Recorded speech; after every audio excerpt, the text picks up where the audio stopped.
I sat in my childhood bedroom, now converted into my temporary office, listening to my parents' dinner party chatter drift upstairs. For the past year, I'd lived at home while building my software company, enduring their constant reminders about real careers and proper jobs. Still playing with her computer games, my mother's voice carried up. 28 years old and living at home. At least Sarah's sister has a proper corporate position. If they only knew that my computer games had just revolutionized artificial intelligence. The acquisition papers were being finalized tonight. Pass the salt, dear, my father called to me. They'd insisted I help serve dinner to their business associates, a reminder of my unsuccessful status. I carried the salt shaker down, catching snippets of conversation about stock portfolios and corporate success. My sister Amanda sat smugly in her investment banker suit, fresh from another important merger. Sarah's just finding herself, my mother explained to their guests. Though we've tried to guide her towards suitable employment. I kept my expression neutral, remembering their reaction when I'd turned down a prestigious consulting position to start my company. They'd called it career suicide. I called it vision. My phone buzzed silently in my pocket. Another update from my lawyers about the acquisition. Everything was proceeding perfectly. Remember when she thought she could compete with Silicon Valley? Amanda smirked to her banker colleagues. As if some bedroom coder could create real technology. My phone vibrated again. Final contracts ready. Acquisition price confirmed at $13.8 billion. Through the dining room window, I could see news vans beginning to gather at the end of our street. They were early. The announcement wasn't scheduled until tomorrow. At least let us set you up with some interviews, my father tried again. Johnson & Williams is always looking for junior analysts. I smiled slightly, serving dessert. My software had just made Johnson & Williams' entire trading system obsolete. Marcus, my lead developer, texted, "Tech blogs getting wind of the deal. Should break tonight." Such potential wasted, my mother sighed to her friend. We even offered to pay for business school. I gathered empty plates, remembering how they'd dismissed my early code as meaningless programming. Now that code was worth billions. "Sarah," Amanda called out imperiously, "fetch my portfolio from the study. I want to show everyone my latest investment success." I headed to the study, passing the family photos that charted my decline from promising student to unemployed programmer. Tomorrow those same photos would be worth a fortune to the media. My phone lit up with another message. Forbes cover story ready. The bedroom billionaire. How a home coder revolutionized AI. Perfect timing. In less than 12 hours, they'd learn what their unemployed daughter had really built in that upstairs bedroom. Still dreaming about tech success? Amanda asked as I handed her the portfolio. You know, my firm could use a junior data entry clerk. If she only knew that her firm had been desperately trying to buy my software for months. The dinner party continued, each guest taking turns offering career advice to the poor dear, still living at home. None of them noticed the increasing number of news vans, or the way my phone kept silently buzzing with updates. Tomorrow, they'd understand exactly what I'd been building while they thought I was just playing with computers. Let them enjoy their corporate success stories for one more night. Tomorrow everything changes. The evening wore on and I continued my dutiful daughter role, serving coffee and nodding politely at their career suggestions. Each condescending comment just made tomorrow's revelation sweeter. My final text of the night, all systems go. Tomorrow you become the world's youngest self-made female tech billionaire. I smiled, gathering the last of the coffee cups. Sometimes the best success stories are written in the rooms where nobody expects anything to happen. And tomorrow my childhood bedroom would become the birthplace of a tech revolution that none of them saw coming. The next morning I sat at my little desk in my bedroom, watching CNBC prepare to announce the biggest tech acquisition of the year. My parents were having breakfast downstairs, still discussing potential job opportunities for their struggling daughter. "Sarah," my mother called up, "come down and look at these entry-level positions I found." "In a minute," I replied, adjusting my webcam for the live global broadcast scheduled to start in exactly 15 minutes. My phone buzzed continuously with messages from tech journalists, industry leaders and eager investors. The news vans outside had multiplied, though my parents somehow hadn't noticed them yet. Breaking news coming up. the TV announcer downstairs declared. Tech giant Microsoft set to announce largest acquisition in company's history. I changed into my CO attire, carefully hidden in my old high school closet, as my parents continued their breakfast, oblivious to what was about to unfold. Sarah, my father called. Amanda's coming over to help you with your resume. Perfect timing, I whispered, checking my appearance one final time. My sister should arrive just in time for the announcement. The doorbell rang. Amanda's voice carried upstairs. Where's the future data entry clerk? I have some excellent starter positions to discuss. My phone lit up. Live in 5 minutes. All networks standing by.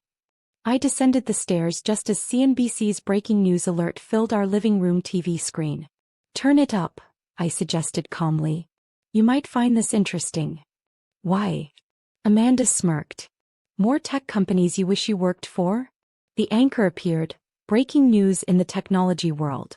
Microsoft has just acquired AI startup Nova Systems for a staggering $13.8 billion, making its founder the youngest self-made female tech billionaire in history. My mother reached for the remote. Sarah, we don't need to watch things that'll just discourage. She froze as my photo appeared on screen. Nova Systems, founded by 28-year-old Sarah Chin, has revolutionized artificial intelligence with its groundbreaking neural network technology. The resume in Amanda's hand slipped to the floor. That's impossible, my father whispered. Actually, I smiled, straightening my suit jacket. It's been quite possible for about. I checked my watch, 12 hours now. My phone buzzed again. Live interview in 2 minutes. But you've been living here, my mother stammered. Playing with your computer. Running a multi-billion-dollar company, I corrected gently. That little program you heard me working on? Just sold for more money than Amanda's entire bank manages. Amanda sank into a chair. The data entry position. Won't be necessary, I smiled. Though I am hiring. Senior positions only, I'm afraid. Need quite a bit of experience to work with our technology. The TV switched to a live feed from my bedroom. And now, live from Nova Systems' original headquarters, we're joined by founder and CEO Sarah Chin. Excuse me, I said to my stunned family. I have a global broadcast to do.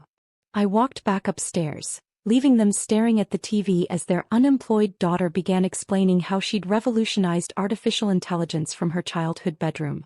Miss Chin, the anchor asked, how does it feel to become the youngest female tech billionaire in history? I glanced at my bedroom door where my family now huddled, watching in shock. It feels like validation, I replied smoothly. Sometimes the biggest innovations come from unexpected places, even a bedroom office where nobody expected anything important to happen. My mother clutched her coffee cup. All those nights we thought she was just playing with computers? I finished, smiling directly into the camera. I was building something revolutionary, though I did appreciate the free rent while becoming a billionaire. The interviews continued all morning. My family remained frozen in place, watching as industry titans praised my innovation, as stock markets reacted to the acquisition, as their daughter's hobby was revealed as a tech revolution. The coding noises, my father said faintly, from your room at night, were worth about $1 million per keystroke, I confirmed between broadcasts. By the way, I'll need to convert my bedroom into a temporary satellite office. The main campus won't be ready for a few weeks. Amanda stared at her corporate portfolio, now worth less than 1 minute of my company's revenue. The job suggestions, she whispered, were very thoughtful, I assured her. Though I think I'll stick with running my own company. The benefits are better. My phone buzzed again. Time magazine cover confirmed. The bedroom billionaire. 1 month later, my childhood bedroom had transformed into a high-tech command center. Screens covered the walls where boy band posters once hung, displaying real-time data from Nova Systems' global operations. My little computer desk had been replaced by a workstation worth more than my parents' house. Miss Chin, my assistant entered. Your sister is here. She's been waiting in your old living room for an hour. I checked the security feed we'd installed. Amanda sat stiffly on the family couch, her once proud investment banker suit looking somehow less impressive now.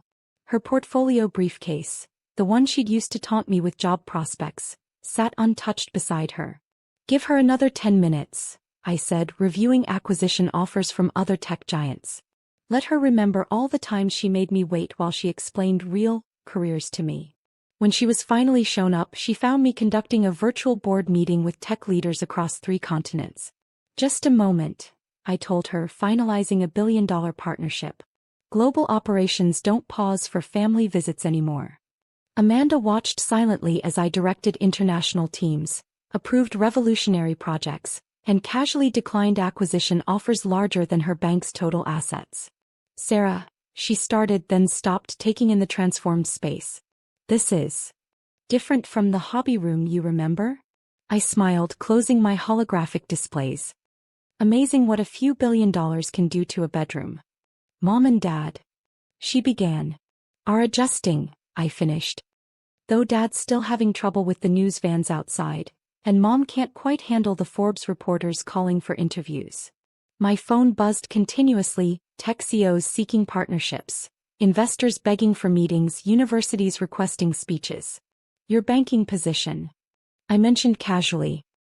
"How's that going?" She flushed. We actually lost some major clients. They switched their accounts to companies using your AI system." "Ah yes," I nodded. "The technology you suggested I forget about in favor of data entry work. Funny how things turn out." My assistant appeared with more updates. "Google CEO is holding for you. And MIT wants to name their new AI center after you." "Schedule both," I replied. "And please bring up the family investment portfolio." Amanda's eyes widened as she saw her impressive corporate success dwarfed by my company's morning fluctuations. "That entry-level position you offered," I smiled slightly. "What was the salary again?" 40,000, she whispered. "Interesting," I said, pulling up my company's value. "That's what Nova Systems makes every 30 seconds. The screens showed our global impact. AI changing industries, technology reshaping the future." "The resume you brought me?" I asked. "Still have it." She nodded. "Frame it. It'll be worth something. The last job I never applied for." My phone buzzed. Time magazine, "How a Bedroom Coder Changed the World." "Mom's dinner parties," Amanda whispered. "Different now," I said. Funny how her friends all remember supporting my hobby. Our house had changed too: security systems, satellites, tech hubs. A suburban home turned into headquarters. "The new campus," she began. "Opens next month," I said. "But I'll keep this room. Every giant company should remember where it began." My assistant entered. "Your UNAI presentation is ready." "Thanks. Also, show my sister our developer salaries." Amanda's face dropped. Junior coders here earned more than her senior banking job. "The family Christmas card," she muttered. "Will be fun," I smiled. "The unemployed daughter seems to have found work." She turned to leave. I pulled up our newest innovation, something bigger than today's success. "Amanda," I said, "next time you give career advice, make sure you know the career first." After she left, I focused back on running a tech empire, from the same bedroom they once mocked. My phone lit again. Nova Systems valued at $50 billion. Bedroom startup becomes tech giant. I smiled, remembering their words. Get a real job. I built it myself, and it changed the world.